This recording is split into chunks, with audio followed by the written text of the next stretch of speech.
Bismillahirrahmanirrahim. Assalamualaikum warahmatullahi wabarakatuh. Alhamdulillahilladzi hadana lihadza wa ma kunna linahtadiya laula an hadana Allah. Asyhadu an la ilaha illallah wahdahu la syarika lah wa asyhadu anna Muhammadan abduhu wa rasuluh. Allahumma salli wa sallim ala nabiyyina Muhammadin wa ala alihi wa sahbihi ajma'in. Allahumma la ilma lana illa ma 'allamtana innaka alimul hakim. Rabbi shrah li sadri wa yassir li amri wahlul 'uqdatam min lisani yafqahu qawli. Allahumma 'allimna ma yanfa'una wanfa'na bima 'allamtana wa zidna 'ilma wa aslih lana sya'nana kullahu wa la takilna ila anfusina tarfata 'ain. Allahumma amin.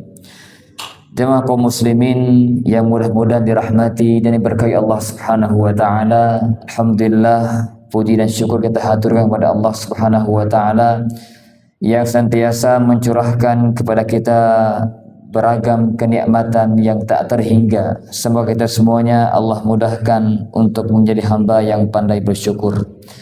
Salam beriring salam semoga senantiasa tercurahkan kepada Rasulullah Muhammad SAW, Rasul Allah yang mulia, manusia terbaik sepanjang masa, yang Allah jadikan beliau sebagai uswah hasanah, panutan hidup manusia hingga akhir hayat. Semoga kita semuanya Allah mudahkan untuk selalu berusaha istiqamah meniti jalan beliau hingga kita menghadap Allah Subhanahu wa taala. Amin ya rabbal alamin. Jemaah rahimakumullah, insyaallah pada pagi hari ini kita kembali melanjutkan pembahasan kitab Al-Arba'in An-Nawawiyah karya Al-Imam Abu Zakaria Yahya bin Sharaf An-Nawawi rahimallahu taala, dan alhamdulillah kita sudah masuki hadis yang ke-28. Qala al-musannif rahimahullah ta'ala al-hadits al-thamin wal-'ishrun an Abi Najih al-Irbad bin Sariyah radhiyallahu anhu qala wa'adhana Rasulullah sallallahu alaihi wasallam maw'idatan wajilat minha al-qulub wa dharafat minha al-'uyun faqulna ya Rasulullah ka'annaha maw'idatu muwaddi'in fa'awsina. Qala usikum bitaqwallahi azza wa jal was-sam'i wat-ta'ati wat-ta'ah wa in ta'ammara 'alaikum 'abdun fa innahu man ya'ish minkum fasayara ikhtilafan katsira fa 'alaikum bi sunnati wa sunnatil khulafa'ir rasyidin al-mahdiyyin addu 'alaiha bin nawajid wa iyyakum wa muhdatsatil umur fa inna kulla bid'atin dhalalah. Rawahu Abu Dawud wa Tirmidzi wa qala hadisun hasanun sahih. Jamaah rahimakumullah, hadis yang ke-28 ini membahas tentang 4 prinsip utama yang hendaknya dipahami dan diterapkan oleh seorang muslim dalam kehidupannya. Sahabat Al-Irbad bin Sariyah radhiyallahu anhu pernah berkata, wa'adhana Rasulullah sallallahu alaihi wasallam. Rasulullah SAW pernah memberikan kepada kami mau'izah. Mau'izah artinya nasihat yang mengandung targhib wa tarhib. Mau'izah adalah nasihat atau penyampaian yang mengandung targhib wa tarhib, mengandung motivasi dan juga mengandung ancaman-ancaman bagi orang-orang yang bermaksiat. Nabi sallallahu alaihi wasallam menyampaikan mau'izah kepada para sahabatnya karena memang itu salah satu tugas seorang nabi. Dan Allah perintahkan dalam Al-Quran agar Nabi menyampaikan mau'izah, nasihat yang mengandung motivasi dan juga peringatan bagi para sahabat. Dan kaum manusia secara umum Allah berfirman,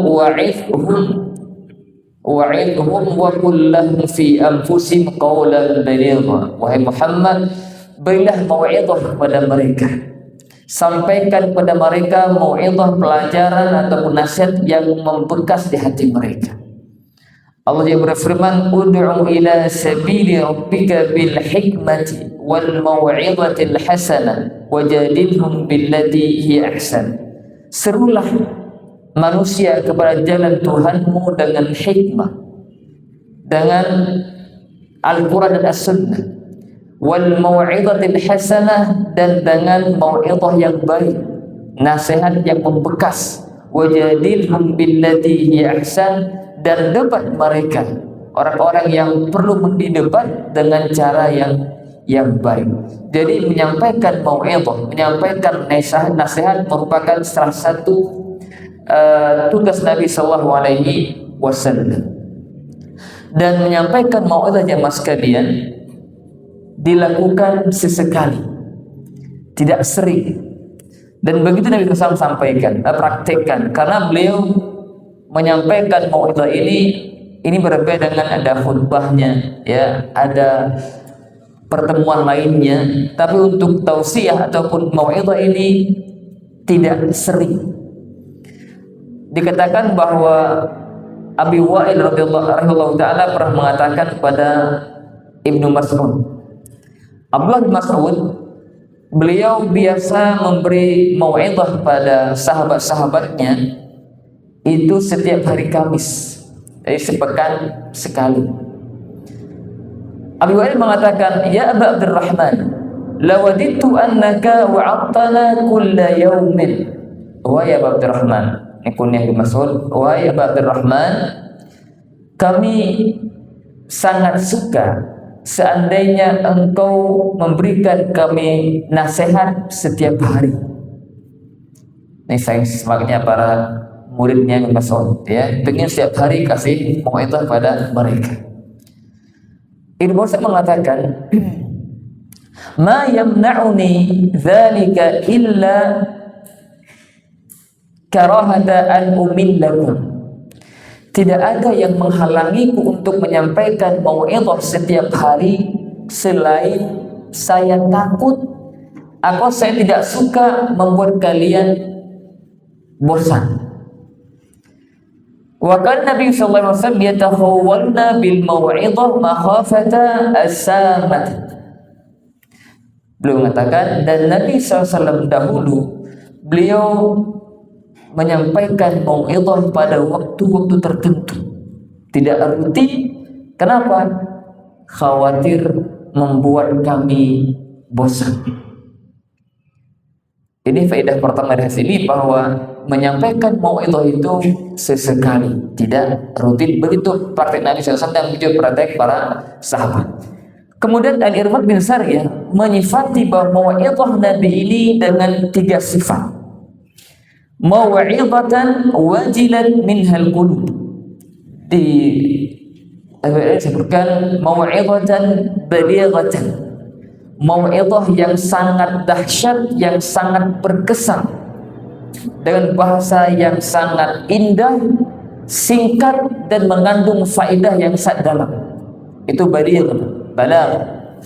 Dari sifat mau'izah beliau itu memiliki kekuatan bahasa yang tinggi dan pengaruh yang sangat dahsyat. Dan begitulah Nabi SAW, seorang Nabi terbaik, memiliki kemampuan menyampaikan tausiah, menyampaikan mau'izah dengan bahasa yang sangat luar biasa, indah, dan menancap dalam hati para sahabat. Wajilat minhal qulub, ini pengaruh dari mau'izah Nabi SAW. Al-Irmad menyifati yang membuat hati kami itu takut. Ini mau'izah enggak sembarang mau'izah. Mau'izah Nabi itu membuat hati-hati para sahabat itu ketakutan kepada Allah Subhanahu wa ta'ala. Wa darafat minhal uyun, dan membuat air mata kami berlinang.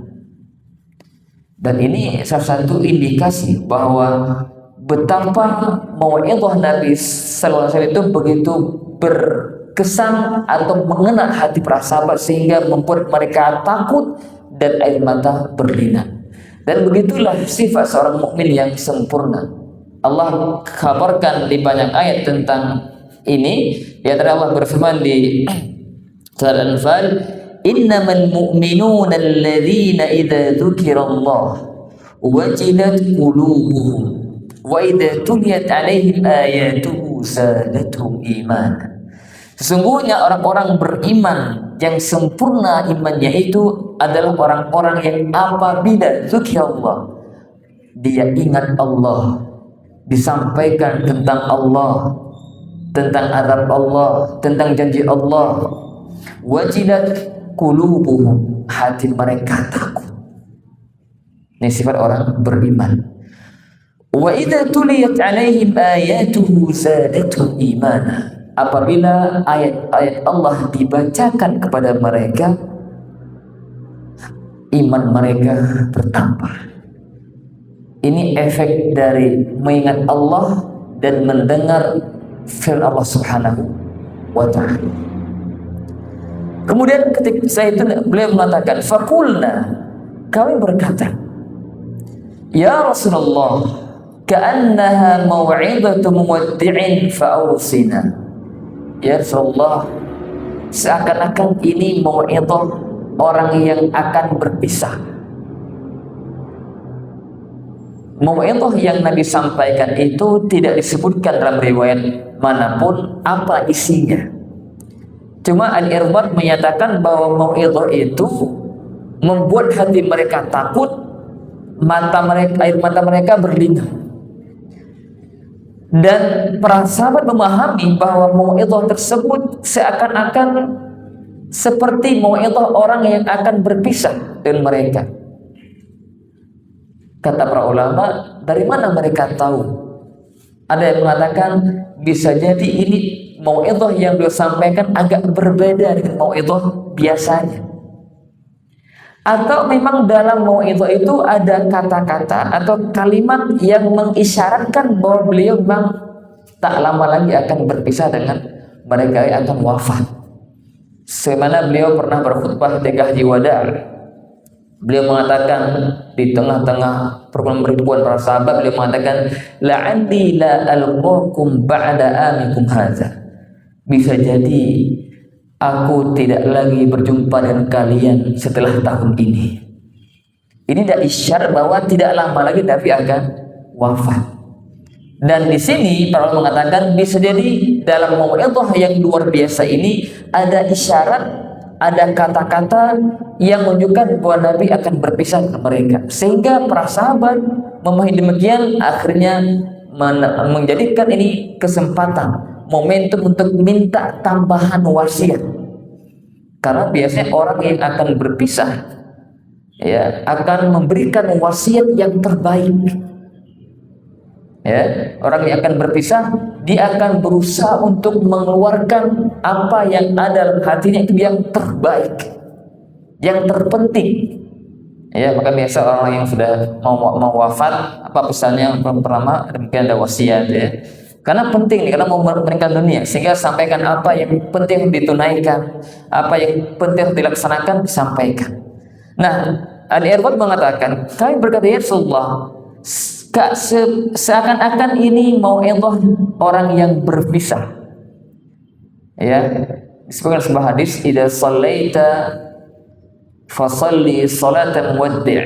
Jika kau hendak salat, maka salatlah seperti salatnya orang yang akan berpisah. Ya, ketika orang merasa ini akan berpisah dengan dia salat, maka salatnya akan luar biasa. Pun sama, orang yang akan berpisah ini ketika memberi nasihat pun itu nasihat yang sangat luar biasa. Ada mengatakan fa'ausina, maka berilah wasiat kepada kami. Nah, berikut ini Nabi akan sampaikan 4 wasiat yang sangat penting untuk kita cermati dan pahami serta amalkan dalam kehidupan kita.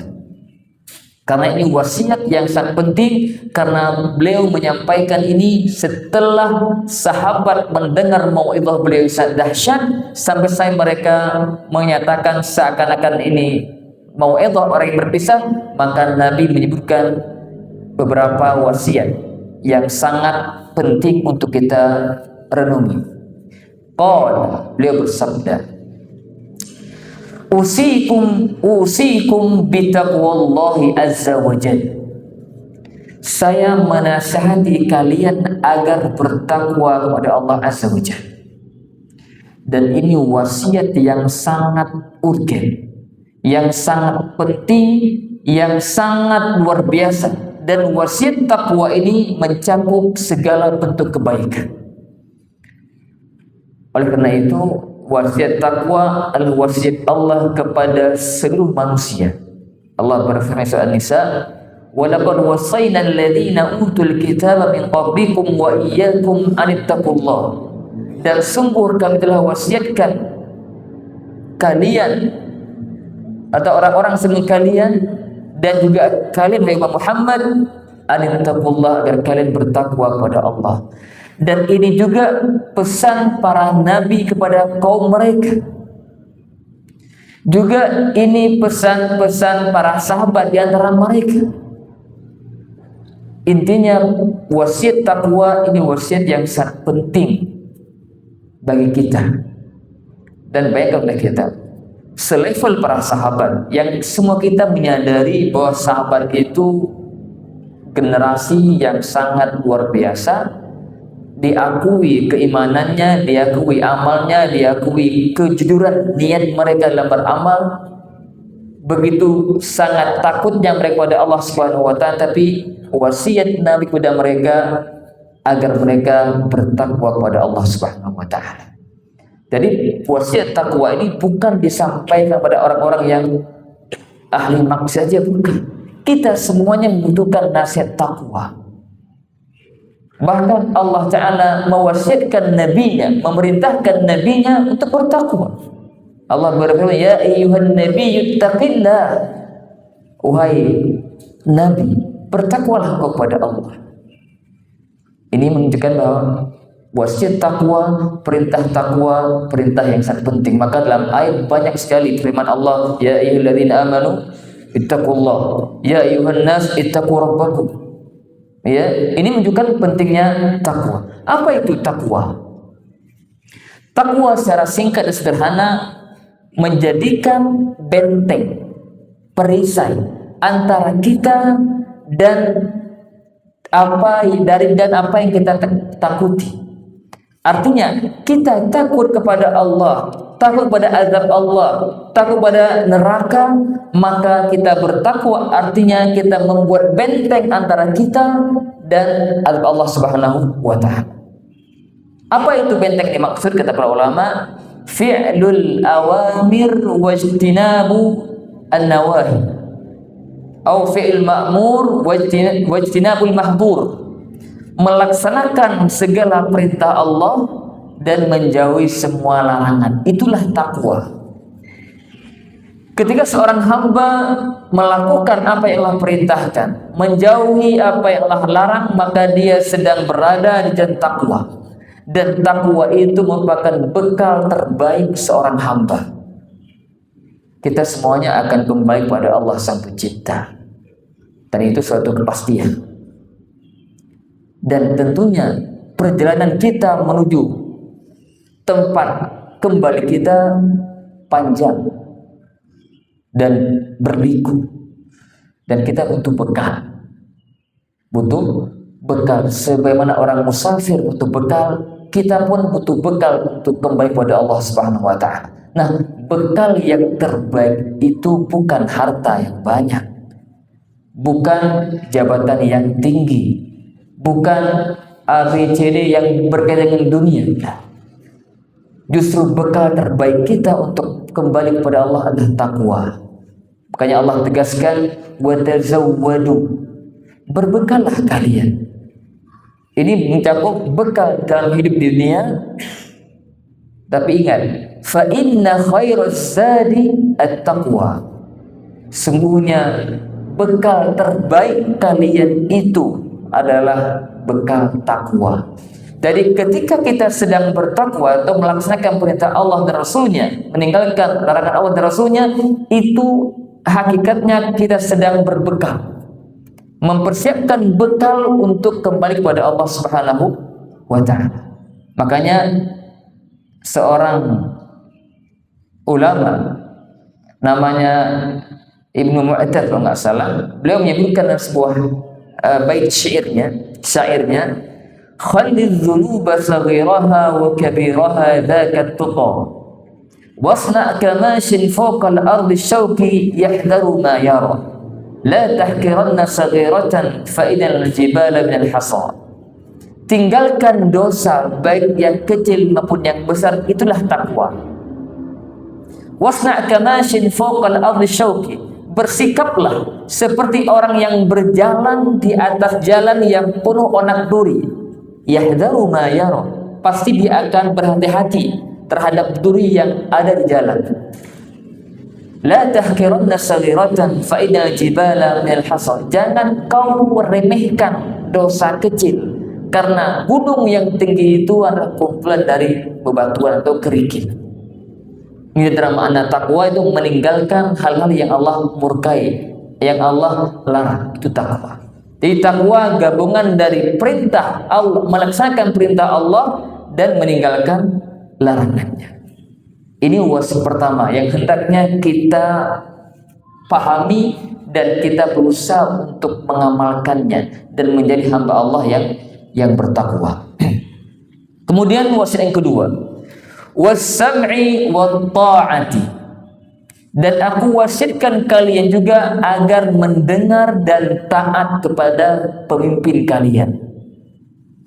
Ya, ini perintah Nabi SAW agar taat mendengar kepada para pemimpin yang mengurus urusan kaum muslimin. Dan ini salah satu prinsip Ahlussunnah wal Jamaah, ya, bahwa kita seorang muslim wajib mendengar dan mentaati sang pemimpin muslim. Tentunya ketaatan di sini adalah yang berkaitan dengan ma'ruf, pada hal yang baik. Tapi ketika sang pemimpin memerintahkan kita sebagai rakyatnya dengan sesuatu yang melanggar perintah Allah, maka tidak ada ketaatan pada makhluk dalam hal maksiat. Jadi perintah taat kepada penguasa atau pemimpin muslim itu ketika mereka memerintahkan kepada hal-hal yang mengandung manfaat di dalamnya. Kalau perkara yang sifatnya wajib, ya jelas itu tanpa diperintahkan pun kita sebagai orang tetap wajib. Ya, tapi pada perkara-perkara yang bersifat umum, yang mubah, yang bisa mengandung kemaslahatan umum, maka wajib bagi kita untuk mentaatinya. Tidak boleh melanggar. Kenapa? Kalau melanggar hal itu akan terjadi kekacauan. Bahkan walaupun sang pemimpin itu berbuat zalim pada rakyatnya, tetap para ulama mengatakan tidak boleh kita memberontak pada mereka. Kenapa? Karena memberontak itu akan melahirkan kemudaratan, kekacauan yang lebih dahsyat, dan itu tidak diinginkan. Maka para ulama sepakat bahwa wajib bagi seorang muslim mentaati pemimpinnya dalam hal kebaikan dan tidak boleh mentaatinya dalam kemaksiatan. Allah bersabda, la ta'ata li makhluqin fi ma'siyatil khaliq. Tidak ada ketaatan pada makhluk dalam hal maksiat pada Allah. Disebutkan juga innamat ta'atu fil ma'ruf atau bil ma'ruf. Sesungguhnya ketaatan itu ada dalam kema'rufan, kebaikan. Jadi wasiat kedua, Nabi perintahkan kita agar kita mendengar dan mentaati para pemimpin kita. Wa in ta'ammara 'alaikum 'abdun. Untuk penegasan. Walau jika sekiranya yang memimpin kalian itu seorang hamba, tetap taati. Ini kata para ulama, ini penegasan akan pentingnya kita mendengar dan taat pada pemimpin kita. Secara hukum, seorang hamba itu budak sahaya, dia nggak boleh jadi pemimpin. Ini ketentuan syariat. Para ulama tidak boleh seorang hamba atau budak menjadi pemimpin. Toh dia sendiri milik orang lain, gimana jadi pemimpin orang lain? Tapi kenapa dia mengatakan wa in ta'amaru alaikum 'abdun? walau sekiranya yang memimpin kalian itu seorang budak, tetaplah kalian mentaatinya. Artinya kewajiban taat itu pada pemimpin, walau sekiranya sang budak itu berhasil menjadi pemimpin, tetap taati. Ya bisa jadi kata para ulama, seorang budak yang mungkin dia punya kekuatan, dia menggulingkan benda yang sah, dia memimpin, menguasai, ya, dan dia akhirnya menang, maka tetap wajib mentaatinya. Ini menunjukkan pentingnya mendengar dan mentaati penguasa. Kenapa? Apa hikmah dibalik itu? Untuk menjaga persatuan, agar tidak terjadi pertumpahan darah, tidak terjadi kekacauan, tidak terjadi konflik di antara kaum muslimin. Maka Islam sangat memperhatikan persatuan, dan persatuan itu akan lahir ketika seorang atau masyarakat taat kepada seorang pemimpin. Karena kalau setiap orang itu diberikan kebebasan untuk mengatur masalah negara misalnya, pasti masing-masing punya pandangan yang berbeda-beda, akhirnya kacau. Ya, makanya ini prinsip yang penting kita perhatikan tentang ketaatan kepada para penguasa. Ini yang kedua. Kemudian wasiat yang ketiga, ataupun sebelum yang ketiga, beliau mengatakan, fa innahu man ya'ish minkum fasayara ikhtilafan katsira fa 'alaikum bi sunnati wa sunnatil khulafa'ir rasyidin al-mahdiyyin. Sesungguhnya siapa di antara kalian yang hidup setelahku, artinya yang masih memiliki usia yang panjang setelah Nabi wafat, dia akan melihat banyaknya terjadi perselisihan, perpecahan umat, dan itu terjadi. Dan kata Allah, ini diantara bukti kenabian. Beliau menyampaikan sesuatu yang akan terjadi, dan itu terjadi sesuai yang beliau sampaikan. Ini tanda kenabian. Kita baca dalam banyak keterangan para ulama bahwa setelah Nabi wafat, ya, kemudian mulai muncul itu ikhtilaf, perselisihan, perpecahan, munculnya perpecahan dalam hal akidah, keyakinan, pemikiran. Itu di akhir-akhir dimulai di Khalifah Utsman sudah mulai itu banyak kelompok-kelompok mulai muncul. Ya, kemudian di zaman Ali muncul Khawarij, setelah itu muncul lagi ada nanti Jahmiyah, ada Rafidhah, ada Mu'tazilah, ada banyak muncul kelompok-kelompok sesat yang menyimpang dari jalannya Nabi SAW dan para sahabatnya. Dan itu terjadi. Fasayara ikhtilafan katsira, dia akan melihat banyaknya persisihan. Ya. Kemudian seorang yang cerdas tentu mungkin akan bertanya, kalau begitu kondisinya, apa solusinya Rasulullah? Apa yang kami lakukan kalau nanti kita mendapati terjadi banyak perpecahan, perselisihan antara umat manusia, umat Islam? Ya, sebenarnya juga sampaikan di yang lain, sataftariqu ummati ala 73 firqah. Ya, umatku akan terpecah menjadi 73 golongan dan seterusnya. Semuanya terancam neraka kecuali satu. Ini kabar-kabar nabawi yang itu terjadi sesuai yang beliau sampaikan. Nah, di sini Nabi SAW menyebutkan apa solusi ketika terjadi masa itu.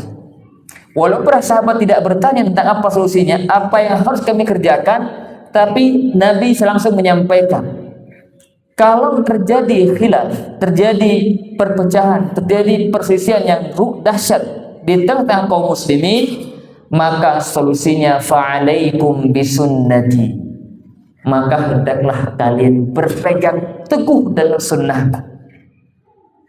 Ini perintah untuk komitmen mengikuti dan berpegang teguh dengan sunnah Nabi SAW. Dan ini wasiat yang ketiga.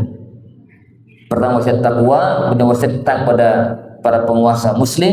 Yang ketiga luzumus sunnah, berpegang teguh pada sunnah Nabi SAW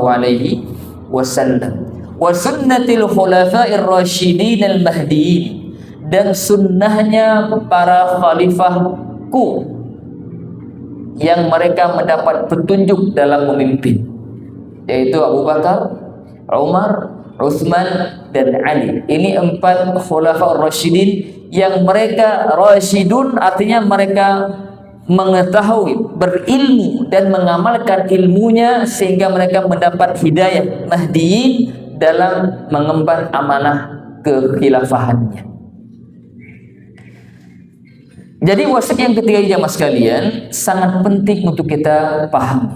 Ketika kondisi umat berpecah, masing-masing mengatakan kami yang paling benar, kami yang paling sesuai, kami yang paling ahlus sunnah misalnya, dan seterusnya. Mana yang kita ikuti? Kelompok A, kelompok B, kelompok C, fa'alaikum bisunnati. Maka peganglah sunnahku, ikutilah sunnahku, dan juga sunnah khulafa ar-rasyidin, addu 'alaiha bin nawajid. Ini saking pentingnya ini ditegaskan, dan gigitlah sunnahku itu dengan gigi geraham. Gimana caranya itu, Pak? Ini menggambarkan bahwa kita diperintahkan untuk berpegang kuat-kuat, karena gigi yang paling kuat, gigi itu apa? Gigi geraham. Gua yang istri, kalau gigi itu mudah lepas waktu itu, tapi ketika gigi geraham lebih kuat, sehingga Nabi perintahkan, saking pentingnya kita berpegang teguh dengan sunnah beliau tegaskan, abdu 'alaiha bin nawajid, gigitlah sunnahku itu dan sunnah Rasyidin dan gigi geraham. Dan ini sangat penting ya mas sekalian dalam menjalani kehidupan kita, yaitu iltizam, luzum, komitmen dengan sunnah Nabi Sallallahu Alaihi Wasallam. Kemudian setelah beliau memerintahkan kita untuk berpegang teguh dengan sunnahnya dan sunnah Rasyidin, beliau memberikan wasiat yang keempat, wa iyyakum wa muhdatsatil umur. Waspadalah, hati-hati kalian dari perkara-perkara yang baru dalam agama. Ini tahdir, peringatan. Waspadalah kalian dari perkara-perkara baru dalam agama, yaitu dengan istilah bid'ah, sesuatu yang diada-adakan dalam agama dengan bid'ah. Beliau mengatakan fa inna kulla bid'atin dhalalah, karena sungguhnya setiap bid'ah itu sesat. Ini mengatakan setiap bid'ah itu sesat. Ingat bahwa bid'ah yang Nabi maksudkan ini bid'ah yang berkaitan dengan agama, baik itu berkaitan dengan keyakinan ataupun amalan atau pemikiran.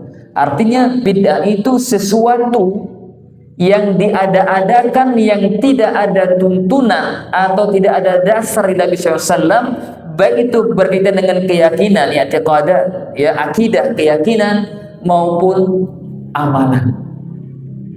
Itu bid'ah. Sunnah, ketika berpegang teguh pada sunnah, bukan bermakna sunnah yang dipahami dalam istilah fikih. Jika dikerjakan dapat pahala, ditinggalkan tidak berdosa. Itu makna sunnah dalam istilah ilmu fikih. Tapi sunnah yang dimaksud dalam sini, alaikum bisunnati, artinya hendaknya kalian berpegang sunnahku dengan jalanku. Sehingga sunnah bisa kita artikan mengikuti sunnah, mengikuti Nabi Sallallahu Alaihi Wasallam dalam memahami Islam dan mengamalkannya. Bagaimana kita berislam sesuai dengan Islam Nabi SAW? Bagaimana kita mengamalkan Islam sesuai dengan praktek Nabi SAW? Itulah sunnah. Ikuti sunnah berarti kita berusaha untuk mengikuti apa yang Nabi contohkan, apa yang Nabi perintahkan, apa yang dipraktikkan, apa yang Nabi sampaikan. Dan itu agama yang kita harapkan bisa kita terus berpegang di atasnya. Ya, karena al-Islam telah sempurna. Nabi telah menyampaikan semua bagian Islam yang wajib beliau sampaikan, tidak ada yang tertinggal sedikit pun. Nabi telah menyampaikan amanah risalah, sehingga Imam Malik pernah mengatakan, barang siapa yang mengadakan satu perkara baru dan dia menganggap itu baik, maka dia telah menganggap Nabi Muhammad telah mengkhianati risalahnya. Karena Allah berfirman, "Al-yawma akmaltu lakum dinakum wa atmamtu 'alaikum ni'mati wa raditu lakumul Islam dinan." Pada hari ini telah aku sempurnakan untuk kalian agama kalian dan aku ridai Islam sebagai agama kalian. Jadi Islam itu sempurna. Nah, yang namanya sempurna itu tidak menerima penambahan. Kalau ditambah itu belum sempurna, masih butuh penambahan. Ataupun tidak mau dikeluarkan, enggak cukup. Islam sudah sempurna, tinggal ikuti saja. Nabi mengikuti wahyu, kita ikuti Nabi atas wahyu. Ittabi' ma unzila ilaika min rabbik. Allah berkata nabinya, ya Muhammad, ikuti apa yang diwahyukan padamu. Kita ittabi'u, ikuti. Maka Ibnu Mas'ud mengatakan, ittabi'u wa la tabtadi'u faqad kufitum. Ikutilah kalian, ikuti Rasul, jangan kalian berbuat hal-hal baru dalam hal agama, karena kalian telah dicukupkan. Artinya cukup dengan ajaran yang telah Nabi sampaikan. Ya, ini poin penting tentang hal ini. Jadi sunnah itu mengikuti Nabi Sallallahu Alaihi Wasallam dalam memahami Islam dan mengamalkannya. Jadi ada memahami Islam, mengilmui, memahami, dan juga mengamalkannya sesuai dengan tuntunan Nabi SAW dan pemahaman para sahabat. Ini namanya jalan sunnah. Bid'ah kebalikannya, melakukan sesuatu, memahami sesuatu, mempraktikkan sesuatu yang tidak ada dasarnya dari Nabi atau dari wahyu atau praktek Nabi SAW atau ucapan Nabi SAW dan para sahabat dalam urusan agama. Jangan nanti disalahpahami. Ya, ini kadang memang bahas masalah yang sensitif. Tapi ini hadis Nabi. Kita hanya menyampaikan apa yang disampaikan tentang bidah, ya seperti itu. Ya, kullu bidah yang berkaitan dengan agama itu semua sesat. Adapun berkaitan dengan perkara dunia yang Nabi di zaman Nabi enggak ada, bahkan Nabi enggak pernah itu, sekarang ada, dan itu berkaitan dengan sarana atau yang semisalnya, maka itu hukum asal mubah. Mangga, nikmati, lakukan, praktekkan, gunakan, tidak masalah. Kalau dulu zaman Nabi mungkin naik onta, kalau haji sekarang naik pesawat, itu sarana, tidak ada hubungan dengan tujuan. Jadi bukan tujuan, sarana yang mengantarkan kepada tujuan itu nggak apa-apa, mubah. Sekarang ketika imam sholat pakai mic ini kan sarana agar suara imam terdengar dengan para jamaah, itu nggak masalah. Jangan nanti sedikit dibilang, nah, kalau bid'ah berarti nanti mic juga bid'ah, pakai pesawat juga bid'ah, pakai handphone juga bid'ah, karena nggak ada zaman Nabi. Nggak seperti itu cara memahaminya. Bid'ah yang Nabi sampaikan itu berkaitan dengan perkara agama. Ya, kita udah bahas di hadis yang kelima di hadapan itu, dia mengatakan man ahdatsa fi amrina, barang siapa yang mengada-ngada dalam urusan kami. Maksudnya apa urusan kami itu? Agama kami, syariat kami. Ma laisa minhu, yang bukan dari syariat itu, fahuwa rad, itu tertolak. Ini jelas mengatakan demikian. Jadi kita sederhana aja, nggak usah terlalu pusing dengan itu. Dalam beramal kita usahakan ada dasarnya, amalkan. Nggak ada, tinggalkan, udah selesai. Apa yang diperintahkan laksanakan, ada dasarnya laksanakan. Yang nggak ada, nggak usah sibuk untuk pusing-pusing.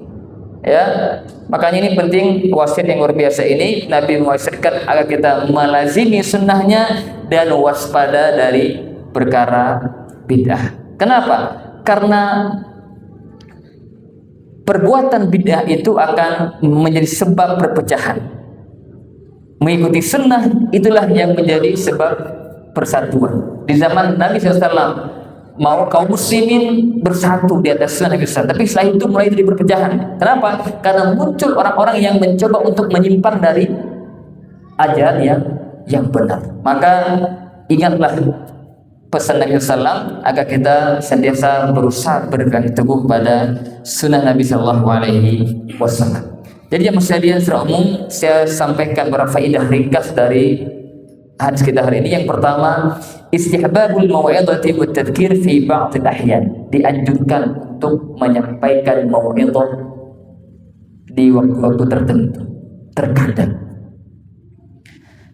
Karena jika itu dilakukan tidak sering, itu pengaruh akan lebih dahsyat bagi yang mendengar. Yang kedua, jemaah sekalian, hirsus sahabati radhiyallahu anhum 'alal khair. Semangatnya para sahabat dalam kebaikan. Bi talabihim al-wasiyah minhu sallallahu alaihi wasallam. Karena mereka meminta wasiat pada Nabi SAW. Ini menunjukkan bahwa mereka ingin kebaikan. Sehingga kesempatan itu mereka gunakan untuk meminta tambahan wasiat itu berupa kebaikan. Kemudian yang ketiga, an ahamma ma yusa bihi taqwallah azza wajalla. Dan wasiat yang paling penting untuk disampaikan adalah wasiat untuk bertakwa. Wa hiya ta'atu bimtithali amrihi wa ijtinabi nahyi. Dan itu artinya mentaati Allah Subhanahu wa taala. Perintahnya dikerjakan, larangannya ditinggalkan. Itu takwa. Yang keempat, anna min ahammi ma yusa bihi as-sama wa ta'ah bi ulatil umur. Dan juga diantara hal yang penting untuk disampaikan sebagai wasiat dan nasihat adalah wasiat untuk mentaati penguasa atau para pemimpin. Lima fi dzalika minal manafi'i ad-dunyawiyah wal ukhrawiyah lil muslimin. Karena dalam ketaatan kepada penguasa atau pemimpin itu ada manfaat baik yang bersifat duniawi maupun akhirat bagi kaum muslimin. Kemudian yang kelima, al-mubalaghatu fil hathi 'ala luzumi as-sam'i wa ta'ati walau kana al-amir 'abdan. Penegasan atau penekanan tentang pentingnya taat kepada penguasa walau yang memimpin itu seorang budak. Ya, ini menunjukkan pentingnya ketaatan dan mendengar wali amr ataupun penguasa. Yang keenam, ikhbar Nabi SAW an wujudil ikhtilaf al-kathir fi ummati.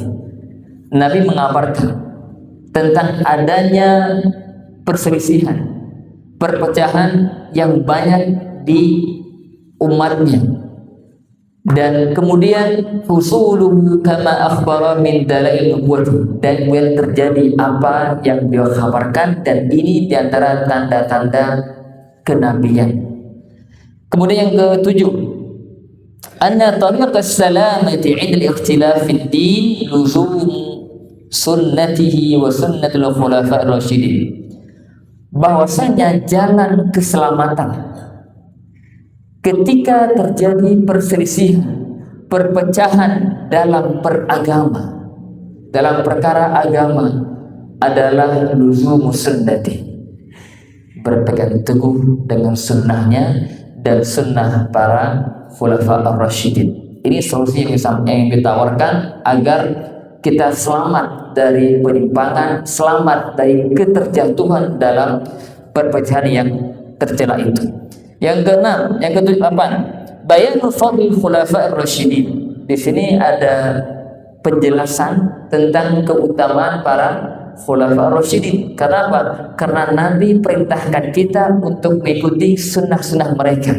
Ya, seperti misalnya azan 2 kali dari Jumat. Itu diantara sunnahnya Utsman bin Affan. Dan itu para ulama sekali itu boleh diikuti. Ya, misalnya salat tarawih di masjid berjamaah, itu bagian dari sunnahnya.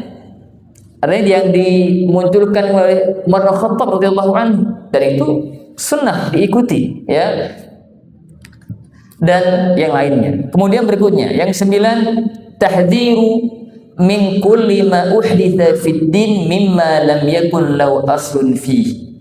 Peringatan dari segala perkara yang diada-adakan dalam agama yang tidak ada dasar dari syariat atau wahyu. Ini peringatan keras, ya. Iyyakum wa muhdatsatil umur. Kemudian beliau mengatakan annal bid'ah kulluha kullaha dhalalun fala yakunu syai'un minha hasanan. Bahwa seluruh bentuk bid'ah itu yang berkaitan dengan agama maka itu sesat. Ya, bahkan yang katakan kullu bid'atin dhalal. Setiap, dan kullu itu kata para ulama lafaz yang menunjukkan makna umum, dan itu lafaz yang paling dahsyat yang menunjukkan atas keumuman sesuatu. Al-jam'u baina targhibi wa tarhib liqaulihi fi targhib fa'alaikum wa fi tarhib wa iyyakum. Ya, menggabungkan antara penyampaian motivasi dan peringatan. Ada penyampaian tentang janji Allah dan juga dibarengi dengan ancaman Allah. Ini menggabungkan antara targhib wa tarhib, dan semoga Allah SWT mudah kita semuanya untuk dalam mengamalkan pesan-pesan Nabi SAW. Jadi hadis ini secara singkat mengabarkan kepada kita tentang 4 prinsip, 4 perkara yang Nabi wasatkan kepada sahabat dan juga kepada kita semua. Yang pertama adalah agar kita senantiasa bertakwa kepada Allah SWT, kemudian mentaati pemimpin kita dalam hal kebaikan. Yang ketiga, berpegang teguh pada sunnah Nabi SAW dan khulafaur rasyidin. Yang keempat, waspada atau menjauhkan segala bentuk kebid'ahan. Semoga Allah Ta'ala mudahkan kita untuk mengamalkannya. Amin ya rabbal alamin. Demikian yang disampaikan. Barangkali jika ada yang ingin ditanyakan atau diskusi, silakan. Kita kesempatan 2 soal nama. Assalamualaikum.